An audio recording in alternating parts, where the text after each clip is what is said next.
Welcome to Say Like a Champ, episode 332. It's your boy A-Dub. And your boy Striz. What's good, SLAC family? What's good? Welcome to 2026. I know. Officially the first show of the new year, and how fast the last year went. We buckled up for another wild ride. Yeah. Hope everybody out there in SLAC land is doing great. And this will be a pre-recorded show. So, again, we'll try to hit you guys up in the comments. Please keep the comments coming. But in case we are not responding directly, just want to give you guys that heads up. out here handling some real life business, so you know how that goes. Every once in a while, we got to do a little bit of a pre-recorded show. But with that being said, what's good, Strizzy? How you feeling in the new year? I'm feeling pretty good, man. You know what I'm saying? A bunch of crazy sports stuff, especially from the football side of things, both pro and college, happening this past weekend, which we will definitely touch upon. Funny enough, I already won my first my gamble of the season. Hit a parlay last night on the Ravens and Steelers game, which we will also touch on as well. So first dub of the new year. Nice. But so all is well, man. I got a couple of trips planning out too. You know what I'm saying? Like I mentioned, I think 4 weeks ago, going to DreamCon in July, as well as Anime Las Vegas in March. So excited about that. But what about you, man? You visited any MLB vacations this year? You know what? I don't know, man. I kind of want to, because it's been a couple of years now. Really, all the way back to COVID threw me off, man. I was so close, and I had my final trip planned in that year, and now it's been some years, and I haven't been to some new stadiums in a while. So I kind of want to sneak one in. But and you're a dad now, so that makes it a little more difficult. Yes, exactly. And I guess we might as well let the cat out of the bag too. That there's gonna be the stork is on the way again, man. The second blessing coming this year. So definitely a lot to look forward to for the Williams family in 2026. But that might make it be a little bit even harder. But yes, we'll be congratulations, dog. Congratulations, man. To you and Grace, you know what I'm saying? And baby Luna, big sister, you know what I'm saying? So that's what's up, man. I'm excited for y'all. Yeah, you know what I'm saying? Fucking caught me too. I was looking at the pictures on the cards you guys sent. I was like, oh man, it's so pretty. I was looking at Luna, blah blah. Then you were like, did you read it? I was like, no. It's funny because I didn't even think about reading it.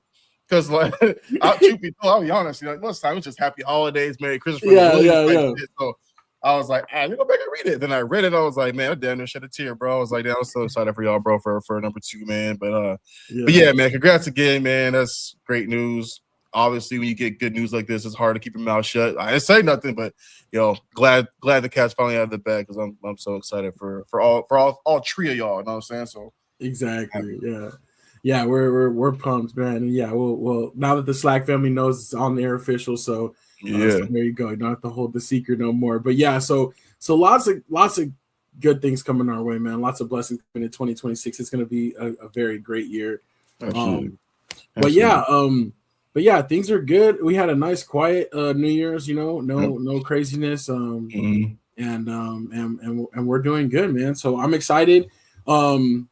For the NFL playoffs. I'm excited for the ending of the college football playoff, but both my teams are out. We're going to talk about that again. So it kind of is that weird feeling. I'm already feeling like, all right, man, like I got no real games, you know what I'm saying? Like my teams are done.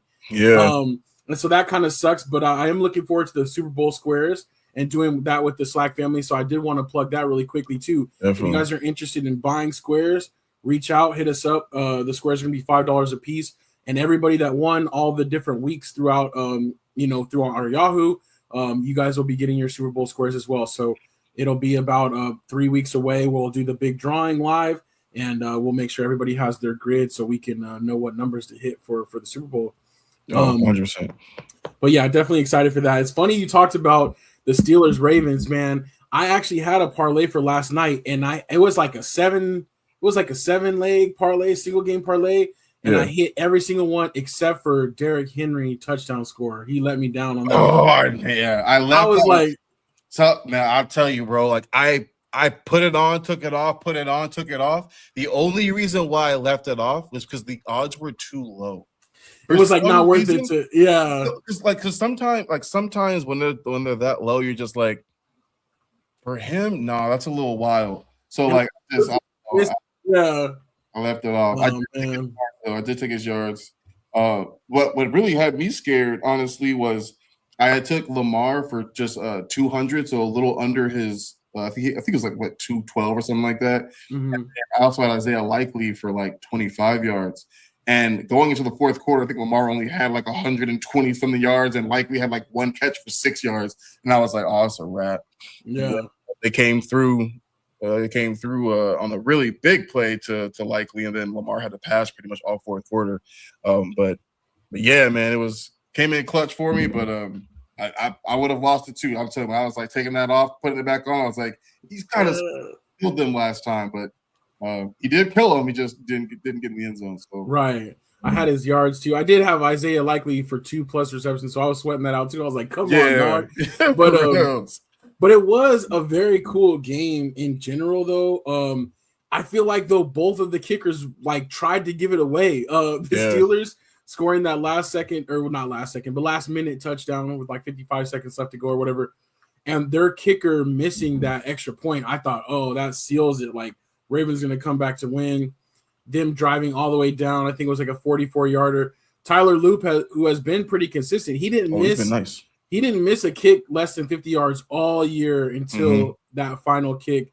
Missed that one, sending the Steelers into the playoffs. And you know, the Steelers are so weird because they're so up and down, but they always right around 500, and they're always sneaking their way into the playoffs, but usually a first-round exit. So when we look at the playoff bracket, we'll have to see. We'll do our predictions later in the show. But what did you think for the Ravens, though?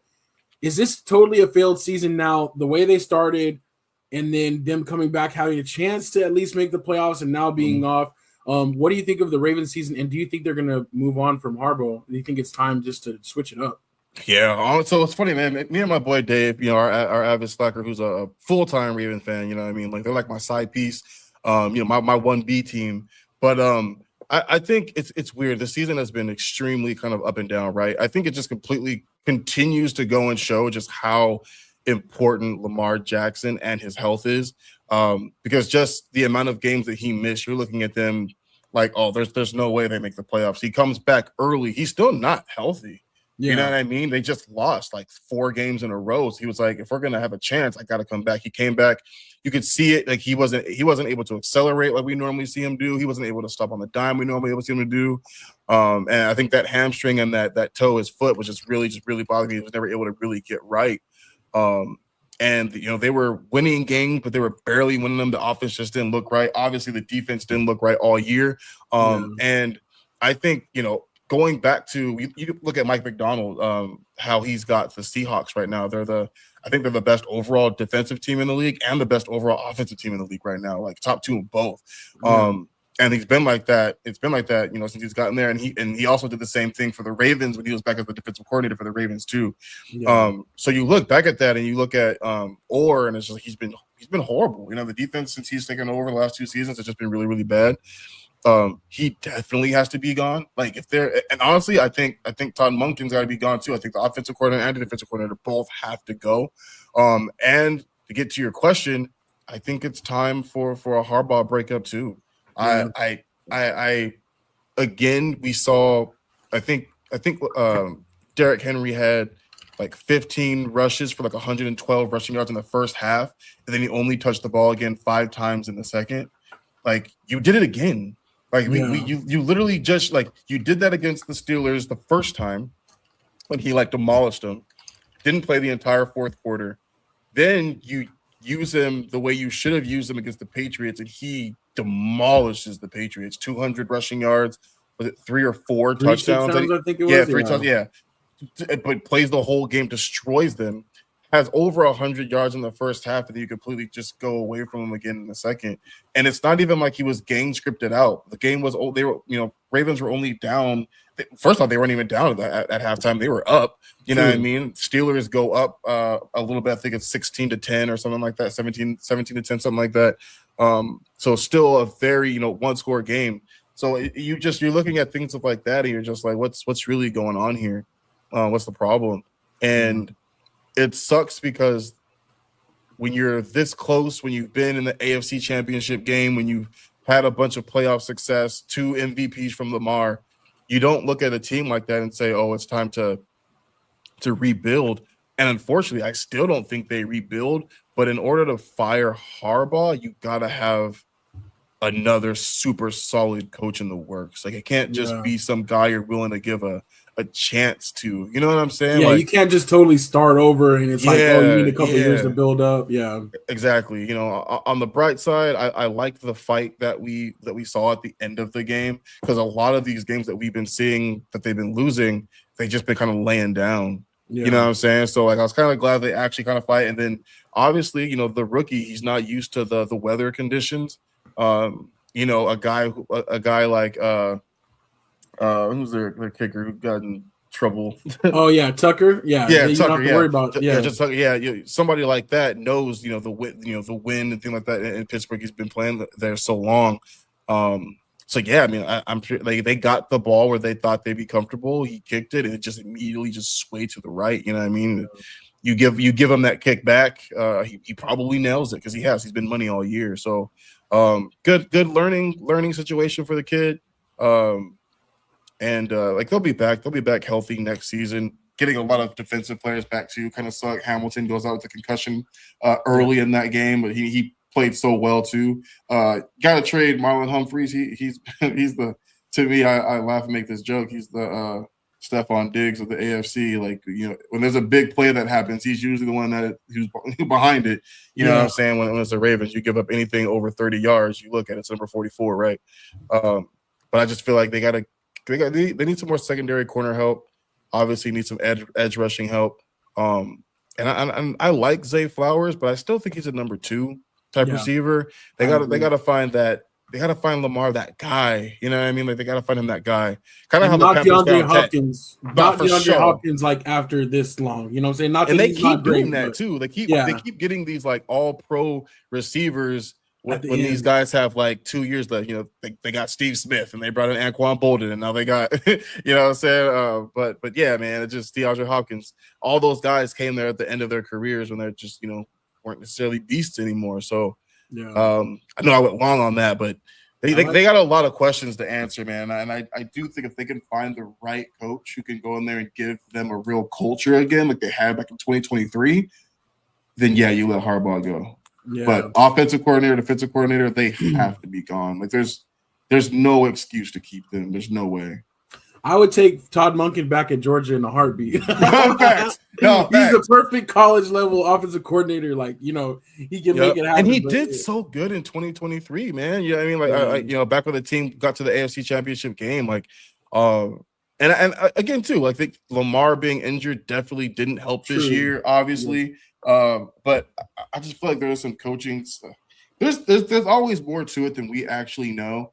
But yeah, I just wouldn't be surprised if Monk gets obviously another opportunity somewhere else, or if he goes back to Georgia if they do end up letting him go. You know what I'm saying? But most importantly, Orr got to go. They need a new defensive coordinator. He has not been good at all since taking over from Mike McDonald. He has to go. Yeah. If anyone gets fired from the coaching staff of the Ravens, it has to be Orr. Yeah. Yeah, and I agree. I think it is kind of maybe time for a Harbaugh split as well. He's been there since 2008, so that's a long time now, coming up on 20 years. Yeah. They won the Super Bowl in 2012. Yeah. So that's a long time too, you know? For real. So I think it is time for a change there. But like you said, yeah, when you have a coach that's legendary, it's not necessarily like a firing, it's like a mutual, like, all right, let's just you know, each get a fresh start. So we'll see. But speaking of coaches getting fired, we do have, because it is Black Monday in the NFL. This is when most everything changes, right? Less than 12 hours after close of business yesterday. Jonathan Gannon fired for the Cardinals, which that's an interesting one. We'll circle back on that one because I want to hear your thoughts on that one. But Jonathan Gannon, Pete Carroll, I'll take the lead on that one in a second. Pete Carroll for the Raiders. And then we got Kevin Stefanski, who we both thought, you know, it was probably time. They did keep their GM though in Cleveland, which is pretty good because he has brought talent there. Yeah. But Stefanski out. Also, one that I was a little bit surprised by, Raheem Morris. Obviously, the Falcons underachieved this year. They still had a solid year, and they were still right there in their division. They ended up in a 3-way tie for the division. Just the tiebreakers didn't work out. Yep. So Raheem Morris. So all 4 of those coaches being fired today. Obviously, we had Brian Dable and Brian Callahan earlier in the year get fired. So 6 coach openings. And again, if Harbaugh does leave the Ravens, I'm pretty sure he would pick up a job pretty quickly. But I wanted to hear, your thoughts on the Jonathan Gannon being fired by the Cardinals. Yeah, man. I mean, kind of weird. I mean, like it's always tough, right? As a coach, you don't necessarily always 100% get to run things the way you'd like to run them. Maybe it's personnel. Maybe the quarterback that you have isn't the style of quarterback that fits your offensive system. Things of that nature, right? And with all the talks of Kyler Murray being, probably not being the starter for them, like a lot of trade rumors going on with his name around the league. You would think, maybe give him one more year. There's a lot of talent on both sides of that Cardinals team. And I think if you're going to get rid of Gannon, I think kind of the same thing with, like I mentioned with the Ravens, you need a coach like Vrabel to come in. Because Vrabel brings he brings like an instant what's it called to your team? Like an instant culture. Instant culture. Exactly. And I think for years, the Cardinals just don't have a culture. Are you an offensive team? Are you a defensive team? Are you a run-first team? Are y'all going to pass it 45 times a game? Are you physical? Physical. They never have. You know what I mean? And I feel like you're just kind of playing. Like you're watching Cardinals games, it just feels like backyard football sometimes, right? And that's just not going to work in the NFL. So I think with the team that they have right now, if they can get a coach who can come here and bring a real system, a real culture, they're going to be competing for the NFC West. Again, they have great pieces on defense. They have great pieces on offense. They have the best tight end in their division. Obviously not the best receiver, but one of the best receivers in their division. The dude Wilson. Wilson balled out. So now put him with Junior, with Marvin Harrison Jr. Exactly, that's what I'm saying. Like, and the running backs too had a pretty decent game and a pretty decent season. Once what's his face went down. Connor went down. And if you still, Connor's obviously getting older, and those guys, if those guys aren't the guys that you want, you look to the draft and say, hey, we're pretty solid. Yeah. Maybe we get another offensive lineman or two. Maybe but we can go and get best possible running back at the time to fill that spot. But yeah, man, I think from a team perspective, they have a solid team. They're kind of like the Falcons to me. There's no real reason why they should be losing all of these games. You know what I mean? And they've been competitive. I mean, like you look at Jacoby Brissett, who's essentially been a backup his whole career. My dude was averaging like 300 plus yards a game. Yeah. So it's like if he can do that, there's really no reason why Kyler shouldn't have been able to do it, or why a quarterback that you believe is a full-time starter in this league can't do it. So, so that's kind of how I feel about Gannon. It would be nice if he could kind of pick his guy, but with him being gone, you gotta find a guy who's going to bring a culture to the Cardinals, to this Cardinals team. It will be interesting, but them being 3-14 this year is bad considering how competitive they were. Mm-hmm. Of course, they beat down my Cowboys. I feel like everybody had like a great, a great day against the Cowboys, regardless. Everybody's get right game for their offense. Exactly, but that was interesting. While we're on the Cowboys, really quickly too, though, that was embarrassing against the Giants yesterday. Though I felt like they were going to come out and play strong. I get it that they didn't really. They took their starters out in the second half. They didn't really care.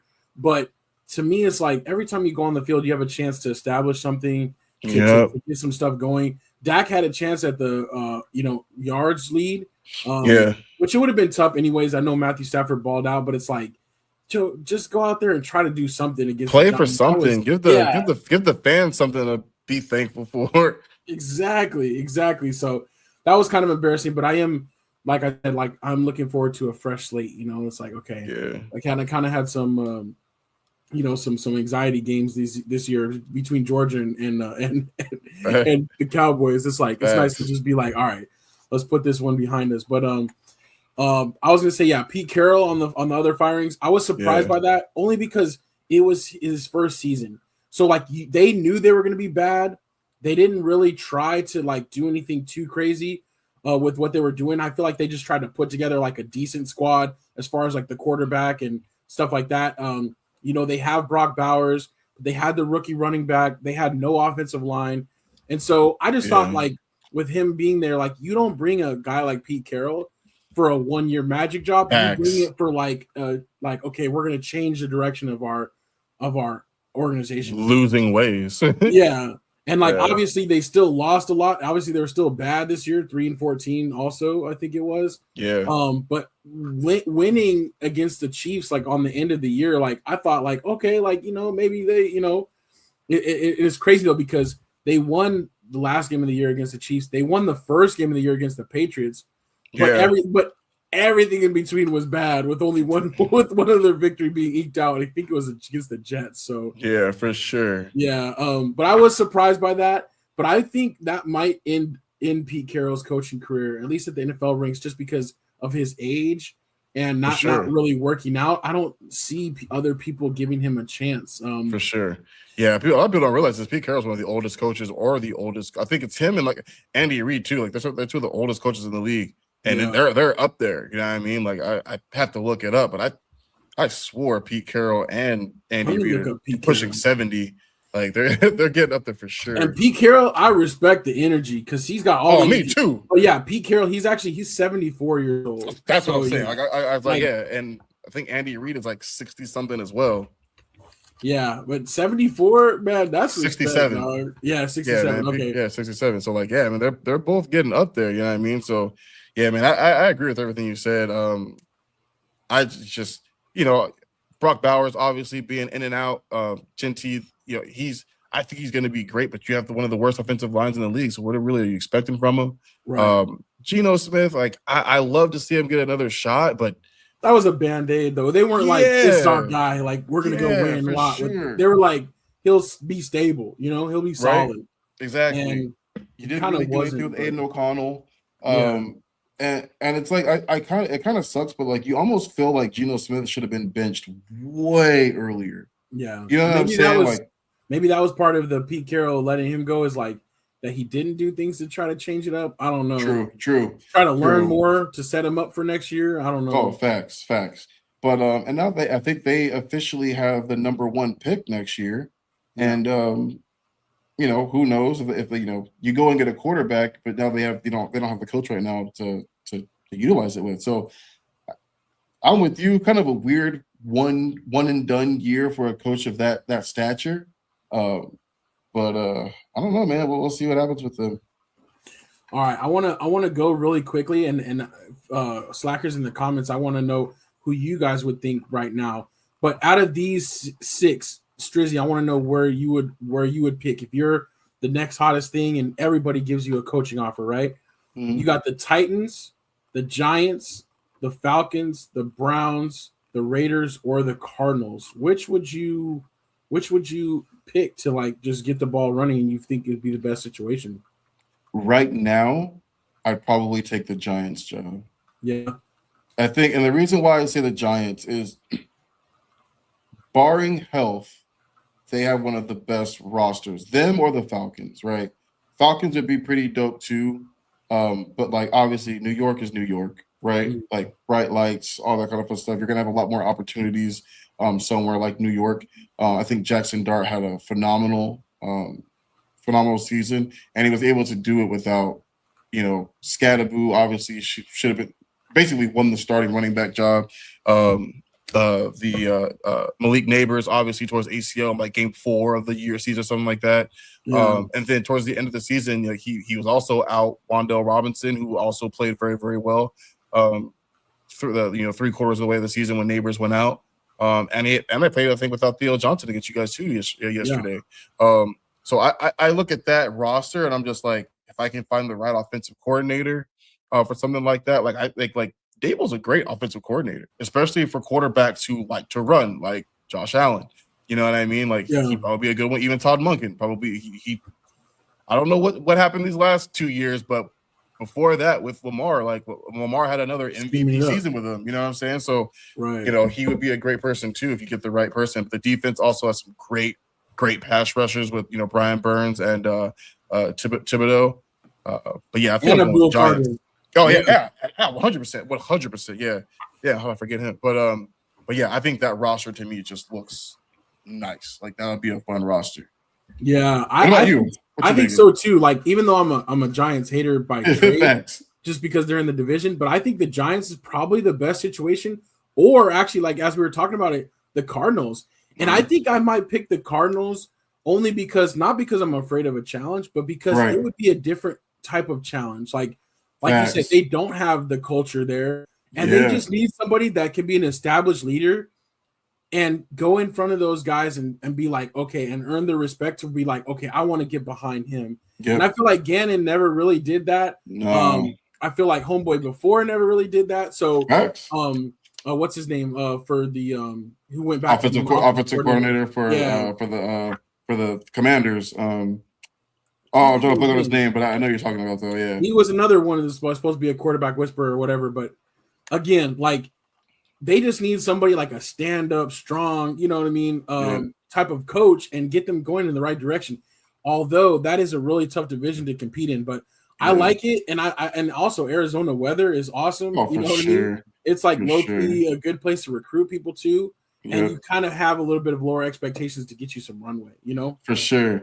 That'd be nice. I feel like a dude, somebody, it's funny because like obviously I'm not giving up, so I think he did a phenomenal job these last 2 seasons, but like a guy like Dave Canales, because he reminds me of Steve Kerr to an extent. I think he's a better coach than Steve Kerr, but he's a player's coach, right? Your guys rally behind you because you love him. Like this dude he ain't got to come around, hollering and hooting, but like he just gets his guys to rally behind him. He speaks very well, speaks well of his guys, and I mean look at the Panthers from last season to this season. You know what I mean? But a guy like him, I think in Arizona would be nice. But also like Dan Campbell, I think a Dan Campbell type would also be phenomenal for the Cardinals. Yeah, you bring that type of energy. A clear leader, clear-cut leader of men. Like exactly. Go in there and make it happen. Yep. So yeah, we'll see. But yeah, 6 coach openings. We'll continue to follow the coaching carousel as we continue to the offseason. But I did want to shift to the playoffs really quickly. I'm gonna share. Let me see if I can share this a Chrome tab here, and we're gonna look at the NFL playoff bracket. Now, the NFL does reseed after every round, so it's not like a traditional bracket where we can know what the matchups will be next, because obviously the number 1 seed plays the lowest seed remaining, and it kind of falls like that. But on the NFC side, I wanted to kind of do the 3 matchups, predict who we think will win those 3 matchups, and then do the AFC side as well now that the playoffs have been set. And this bracket has the Bucks, not the Panthers, but we'll just ignore that. Oh yeah, what's up with that? It's all good, no worries. Globally news letting me down. Okay, this is the Panthers. So Panthers 49ers. Now I need to. Now I feel like I wait. Hold on. I don't think this is right. Hold on. No, it's not. Panthers play the Rams. We don't play 49ers. We play the Rams. Yeah. Okay. Hold on a second. Let me get on. Right. I'm like, hold on a second now. Let us get the right situation. I'm like, dang, I thought I had it and I didn't. I looked at it too quick because that globally news is not what we want. So let me just look at NFL playoff matchups or the playoff schedule. Let's just do it like this. And they might have changed it because like I could have sworn we're playing the Rams, but I think they got us playing the. We're gonna do it a little bit old school, but we're gonna just stick with the Google A because they know what's going on, and it won't look as pretty, but that's okay. We don't need that. We just need. I got one too actually. I can share one too. Okay. The one on the what is this? As long as it's got the right matchups for us. For sure. I'm like, wait a minute. I was like, oh, the Bucks are in there. Because yeah, you're right. It is Panthers Rams. Oops, wrong one. The guys shared the wrong. I shared the wrong bracket. That's all good. There we go. Simple, but it's there. Yeah, exactly. There we go. Yeah. Okay. ESPN will do us right. So let's start on the NFC side. And this game is on Saturday, actually. Saturday afternoon is Rams-Panthers is the first matchup.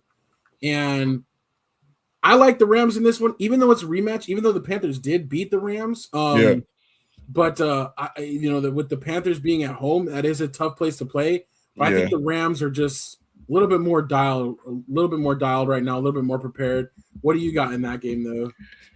Yeah, it's just tricky. Like the way everything went down this past weekend, and I know the Panthers are like really hype right now. So energy wise, I think they're gonna hold true in the first half. I really do. I think they might even have the lead in the first half, honestly. Um, but I think second half, I think Rams are gonna get away from a little bit. We're not there yet. Um, it's funny. I was talking to Ant, but I'm not even sure I was happy that we kind of made it in a sense because I'm like, we got a first place schedule next season. We're not a first place team yet. You know what I mean? So, but records are 0-0. We'll see what happens. But I'm with you. I got the Rams in this one too. Yeah. The next game on Saturday is actually Bears Packers, and I think this is a really good one. I think this is a kind of a sucky matchup for the Bears, Yep. getting all the way up to the 2 seed, having such a great season, and then having to play a division rival for the third time, a team that knows you well, that Yep. isn't scared of you in any way, shape, or Yep. form. I think the Packers are going to get an upset here if I had to guess, but I'm rooting so hard for the Bears. But what do you got in that one? I got the Packers too. I think the Bears season too.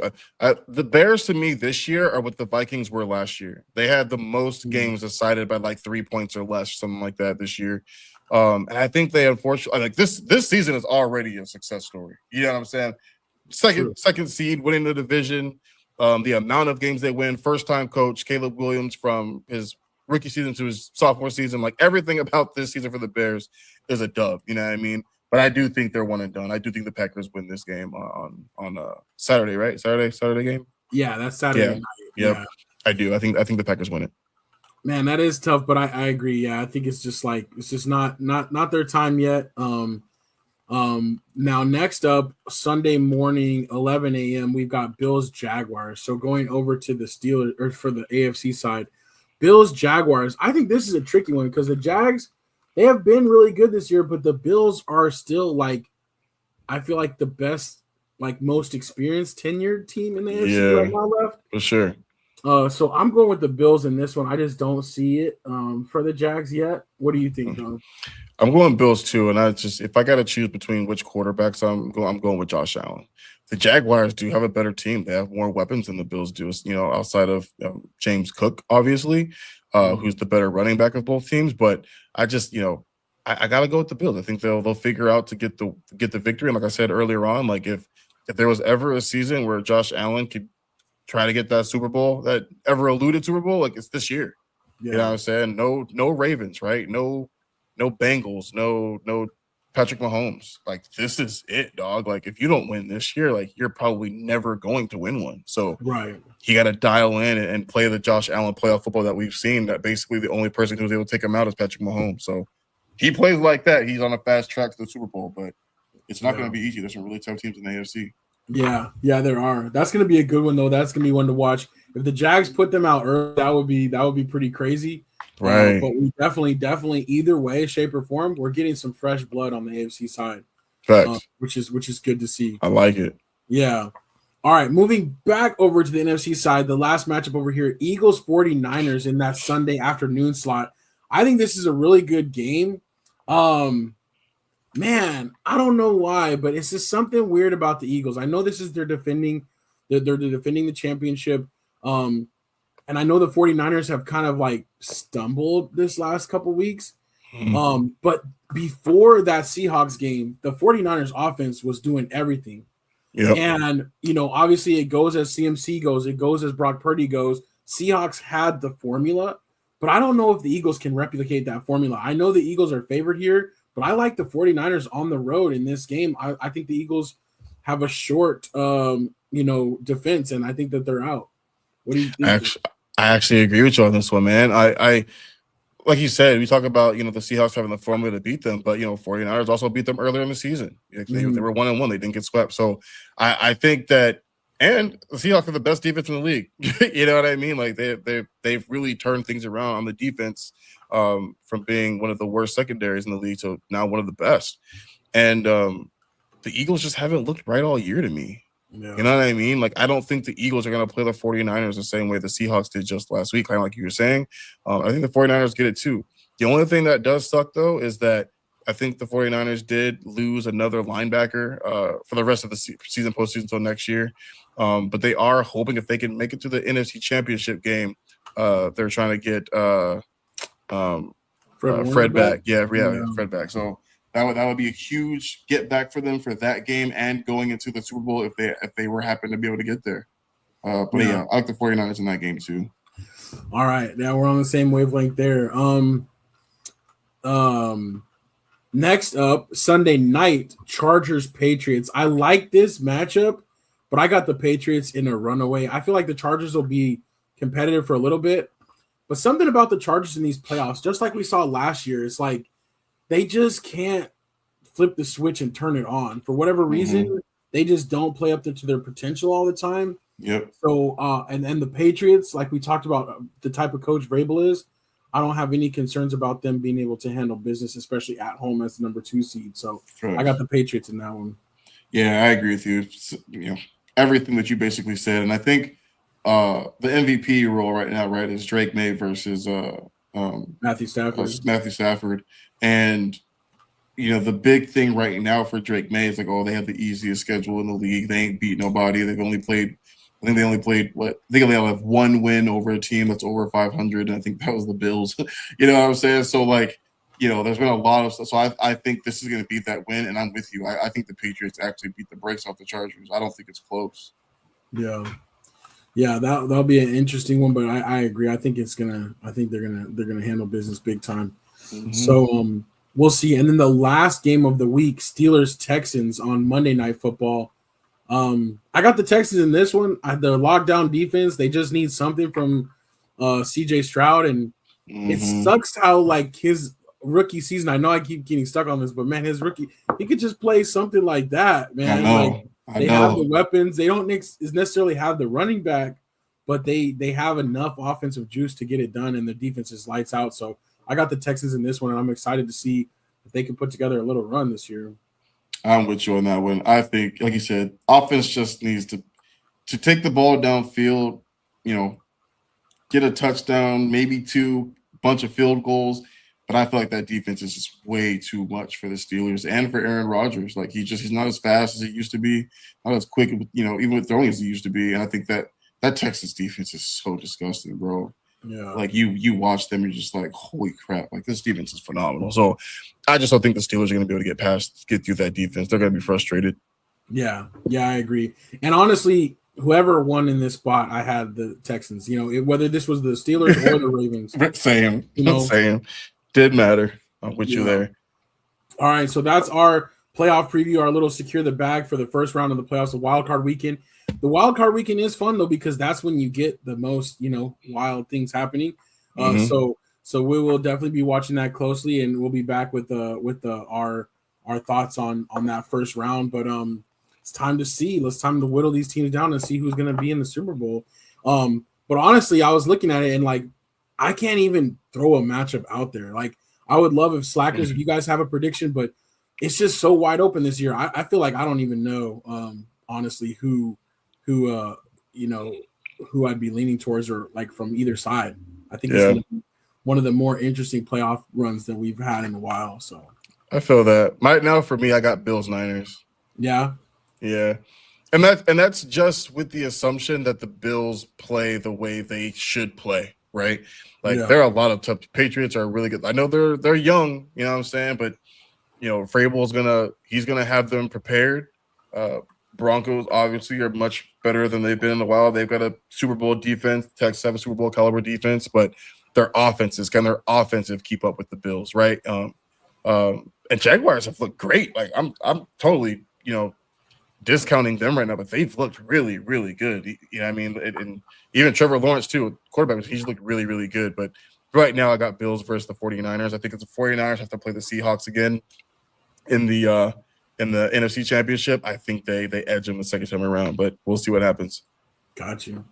That'll be some good stuff. All right, from one playoff to another, let's talk really quickly about the college football playoff. And I gotta say, man, let's just get the elephant out the room, man. The Georgia game that was a devastating loss for me, and more specifically because the winner of that game was going to come to play in the Fiesta Bowl here at home.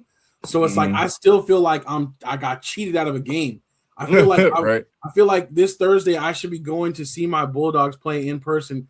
And honestly, it's crazy, but I haven't seen them play since the 2022 national championship against TCU. Yeah. Moms and I got to go to that game. That's the last time I've seen Georgia live.